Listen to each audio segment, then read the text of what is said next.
episode 6. Healthcare Hustle, we are back. This time with me, we have Julie, great Julie, back from season 1 for her reprise role. I'm Ron. Nick is taking a vacation this week, so Julie. So I'm here to step in with you guys. Yes.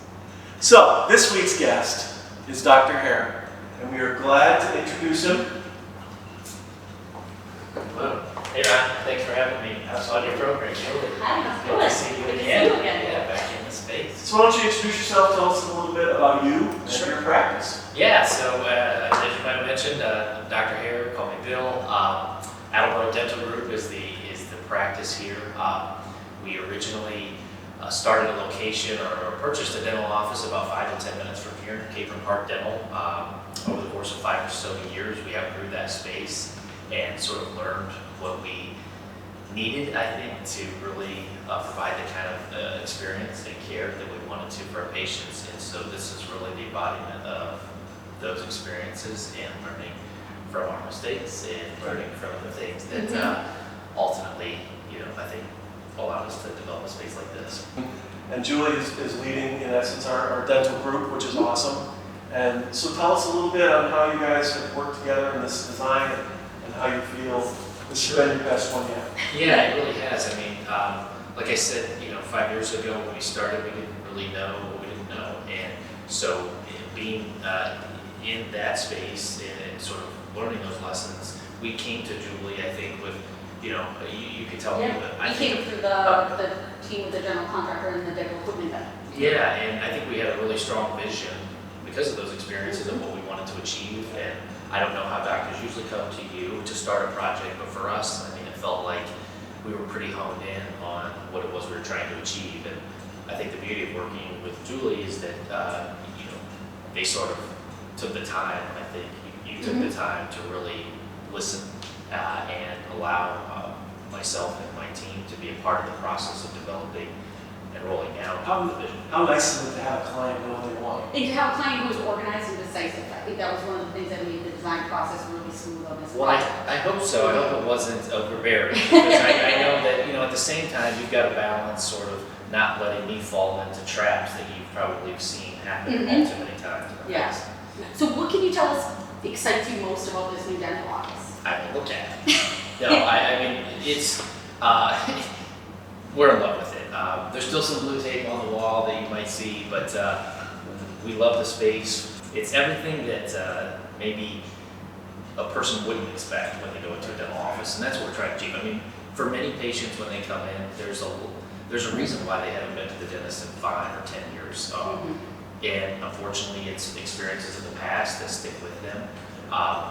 I think if you walk into this office, I'm certainly biased, but when you walk in, it probably doesn't have the sights and smells and, the feeling that a dental office maybe 10 or 15 years ago would have. And that's important for us because, we're trying to make people feel comfortable in a space that they inevitably are probably feeling a little anxious about. So with the digital age that we're in now, we can allow a patient to experience our office before they even walk through those doors. And for us, I mean, the way patients find us is usually through a referral, word-of-mouth referral from someone who's already been here, or they find us online and they get to maybe experience our office before they set foot in.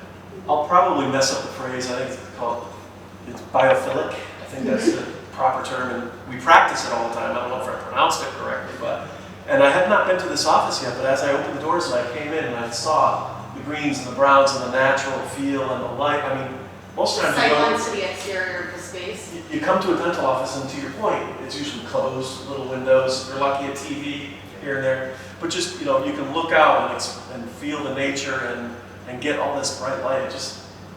It's something so important in healthcare to understand how your surroundings can affect the healthcare job. Yeah, we hear that from our patients, and now we're starting to get to see, like I said, we have offices across Massachusetts where we didn't have the luxury of making the kind of decisions that we did here. And now we're getting to see some of our clients come into this office who maybe have experience in another one of our offices where we may do with what we had, and getting their feedback and seeing how that impacts them when they walk through these doors maybe versus the other ones. It's a bit of affirmation to be able to hear from our patients how this changes the experience for them. One of the things that we were talking about is like the open concept that we have here. We have a nice high ceiling, we have a lot of space to work with, but also the very clear and intuitive circulation throughout the space. Has that had an impact on the way your staff uses the space? Yeah, I mean, you know, we design the space with the supreme priority being our team. The approach we take, you know, our patients are number two. They're way up there, but our team is number one. It truly is. There's no patient care without it. And, you know, I don't think we realized the sacrifices our teams had to make in their efficiency, their productivity, just their ergonomics, until we had a space that really focused on those things. And that's what this space does. So I think more than our patients, it's a place that, you know, our team spends a lot of time, and I think they are energized by seeing both ends of the spectrum. They've been in a place where, like I said, we made do with what we've had, and we've you know, made adjustments to try to make the best of a given space that we could. But coming in here where we didn't have to start by making those compromises, I mean, you see the pep in the team step when they walk through the door, and that inevitably affects the patient care. It affects the customer service. Our patients feel that when our team is excited, when they're happy, when they're, you know, they're happy to be at the office. If they got to be working, we want them to have, we want our staff to have just as good of an experience as our patients do. That's great. And to reiterate a little bit more on that, your staff have potentially other offices they could go to. Oh, And, you know, Retention. retention is so important. And today more than ever. Absolutely. Yeah. Everybody's kind of going and changing jobs a lot. And that's helped us, you know, to that point, just to hit on that again. I mean, you know, as we built this office, you know, we've had to staff up in preparation for it, and certainly now that we're open, we're doing that. And it's a different interview when you can bring somebody into a space like this. Absolutely.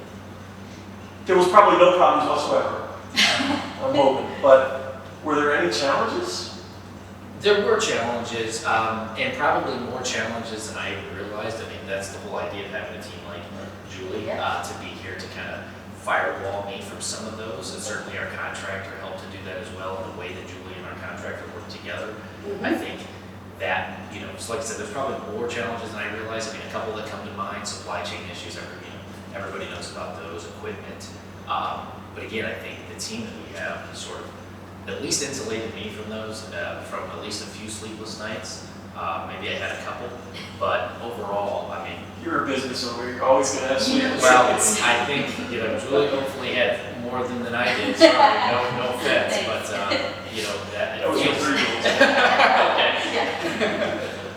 yeah, so I feel like, you know, there were a few, supply chain would be a couple, but again, a lot of contingency plans were in place, and the times where we did experience a bottleneck of some kind, you know, we had a plan in place to address it.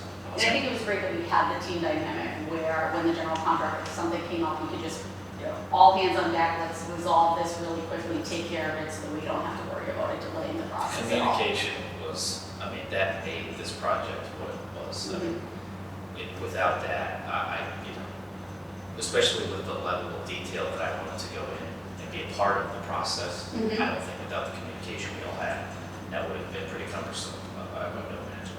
Was there anything that you learned during the design process that you wish you had known beforehand? That I'm not going to do a project without you. I mean, geez, yeah, there were things inevitably that came up, but I felt like I was coached through them so well that it's hard to really recall. I mean, I think, like anything, you look back and wish maybe you had more time. But honestly, I think more time maybe would have just belabored decisions that needed to be made on a faster time. So you guys kept us on track with the decision-making process, which was huge. So many things need to be sort of considered, and not all of them are important all at the same time. So finding a way to prioritize those things, which I think you certainly helped us do that. So that would be the biggest thing, is probably looking back, I could go into the next project just myself sort of being able to prioritize urgency and where it needs to be focused at any given time in the project. Yeah, Well, you probably started to a point where you have a prototype, you know? absolutely. Your rooms are all the same here, your traffic flow is the same. Any leased space you look for, you know, is going to be that ratio, rough angle. 100%. And Just repetition. Yeah, and if we can do this, like I said, we're kind of across the state, and I mean, we're about to have all of our teams from all of our offices kind of converge on this site, and Oh, cool. I'm kind of holding my breath, because like I said, we've had to make compromises in some of our offices where the physical space just didn't lend to what we would ultimately like to do. So this is going to raise the bar in a good way for our teams and for our patients. So we're excited about that. But yeah, I think that would be the next step for us really is to consider, taking similar steps in another location where we have made some of those compromises and seen it's hard to imagine, that not continuing to move the needle for us in other places where, we would be able to implement the things we did here. Right. Yeah. All right, so then the last curveball, you develop all these prototypes, you have things you want to do, Yeah. and then all of a sudden, technology changes, the world of dental treatment changes. What do you see in the future that could potentially, throw a little curveball? Yeah, well, I mean, it's always going to be technology.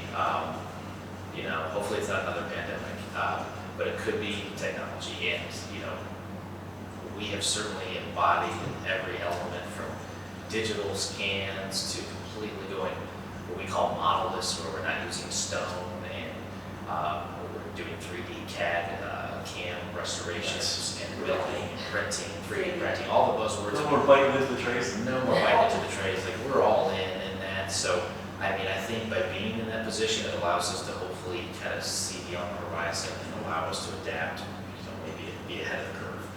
So that would be, it's got to be technology is going to change. And I think the patient expectations of what dentistry should be, I mean, I think we all know what we don't want it to be. We've all had those bad experiences. So if we can find a way to continue to move the needle on the patient experience to sort of meet the expectations that patients develop when they're, clients in other industries, and they kind of come over into dentistry and rightfully so expect the same kinds of things. So yeah, I think that's, for us, it's going to be patient experience, number one, and then number two, staying ahead of the curve on technology. Yeah, do you want to just tell us a little bit about the services that you offer? Sure, so we're a general dental practice, meaning that we do a full scope of dentistry, from cleanings to fillings, crowns, but with this space in particular, and really a luxury we haven't had elsewhere, is the ability to bring in a multi-specialty approach to care. If you want to learn more about the office, certainly Attleboro Dental Group on Instagram and Facebook. You can find us there. No TikTok dances? No, not yet. I mean, if I'm coming on here, maybe you can do the first TikTok dance if we get into that route. Julie, you can join. That's awesome. Well, thank you so much for joining us today. My Really pleasure, appreciate it. Julie. It's Thank been you so all. amazing. Thank you. Beautiful office. So that was awesome. We've shared a lot in the past about the clinical spaces in hospitals and that kind of stuff, but there's a whole another realm of healthcare out there, and you guys are really kicking it. It's amazing to come back and have an opportunity to really speak with the practice after they've been open and operational.